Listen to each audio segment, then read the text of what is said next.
বাইকের charging coil নষ্ট হয়ে গেলে কি কি সমস্যা ফেস করবেন? তো একটা বাইকের যখন চার্জিং কয়েল নষ্ট হয়ে যাবে তখন কিন্তু ওই বাইকের যদি হেডলাইটটা চার্জিং কয়েলের সাথে হয়ে থাকে তবে কিন্তু হেডলাইটটা লাফাবে এবং হেডলাইটের আলো একদমই কমে যাবে এবং দ্বিতীয়ত বারবার ব্যাটারি নষ্ট হয়ে যাবে। এতে করে ব্যাটারি যতই লাগান না কেন ব্যাটারি টিকবে না।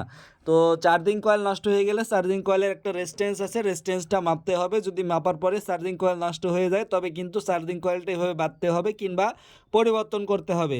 তো একটা বাইকের কোন বাইকগুলোর হেডলাইটটা লাফাবে, তো যে বাইকগুলোতে যখন পিক আপ দেওয়া হয় ওই সময় হেডলাইটের আলোটা বাড়ে এবং পিক আপ না দিলে হেডলাইটের আলোটা একদম কমে যায়, এ সমস্ত বাইকের কিন্তু হেডলাইট লাফাবে যদি চার্জিং কয়েল নষ্ট হয়ে যা থাকে। এবং পাশাপাশি দেখা যাচ্ছে ব্যাটারিটা বারবার নষ্ট হয়ে যাবে, ব্যাটারি লাগানোর পরেও সঠিক সমাধান পাবেন না। তো একটা বাইকের যখন চার্জিং কয়েল নষ্ট হয়ে যাবে তখন বাইকের চার্জিং কয়েল পরিবর্তন করতে হবে। যদি পরিবর্তন না করা যায় তবে কিন্তু ভালো যারা বাঁধতে পারে তাদের দিয়ে বাঁধিয়ে নিতে হবে। তো আমরা নিজেরাই বেঁধে দিয়ে থাকি, এটা হচ্ছে খুব সহজ বাঁধা। তো যাই হোক, একটা বাইকের যখন চার্জিং কয়েল নষ্ট হয়ে যাবে তখন আপনারা ব্যাটারিটা বারবার পরিবর্তন করবেন না। ব্যাটারি পরিবর্তন করার আগে সম্পূর্ণ যেগুলো ইলেকট্রিক্যাল যেগুলো ডিভাইস আছে এগুলো চেক করে নেবেন, যেমন যেমন চার্জিং কয়েল।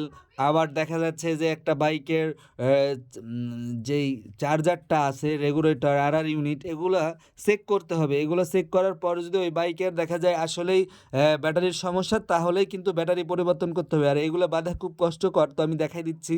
তো এটা 4.5 দিতে হবে সব মিলায়। তো দেখতে পাচ্ছেন আমরা কিন্তু বাঁধার কাজ প্রায় কমপ্লিট, শেষের দিকে চলে এসেছে এবং তামার অরিজিনাল তার দিয়ে বাঁধতে হবে, তাহলে কিন্তু রেজিস্ট্যান্সটা বেশি পরিমাণে ঢুকবে ব্যাটারিতে, এতে করে ব্যাটারিটাও ভালো থাকবে এবং সে বাইকটা ভালো চলবে। তো দেখতে পাচ্ছেন আমি কিন্তু সম্পূর্ণ কাজ আপনাদেরকে দেখাই দিচ্ছি কিভাবে আমরা একটা বাইকের চার্জিং কয়েল সেটিং করব।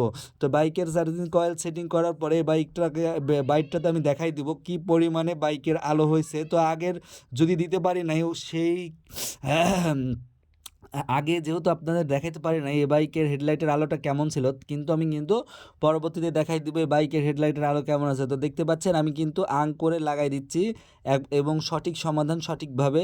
আর কখনো দেখা যায় যে অনেক মিস্ত্রি ভাই আছেন বা টেকনিশিয়ান ভাই আছেন, তারা করেন কি, তো এখানে এমনিতে তার দিয়ে জোড়ে দেন যে ওই আপনাদের যেই চার্জিং কয়েলের তার আছে, এখানে চার্জিং কয়েলের তার শুধু জোড়ে দেন, যে ইউনিট থেকে চার্জিং কয়েলে যে তারটা আছে এমনি জোড়ে দেন। ওইভাবে জোড়ে দেওয়া যাবে না, এটা আং করে একদম লাগাতে হবে যাতে এখানে কখনো না হয় আর কি, লুজ কানেকশন না থাকে। লুজ কানেকশন থাকলে কিন্তু ব্যাটারিতে কম যাবে। তো আং করে সুন্দরভাবে লাগিয়ে দিতে হবে। তো আমি আং করে নিচ্ছি।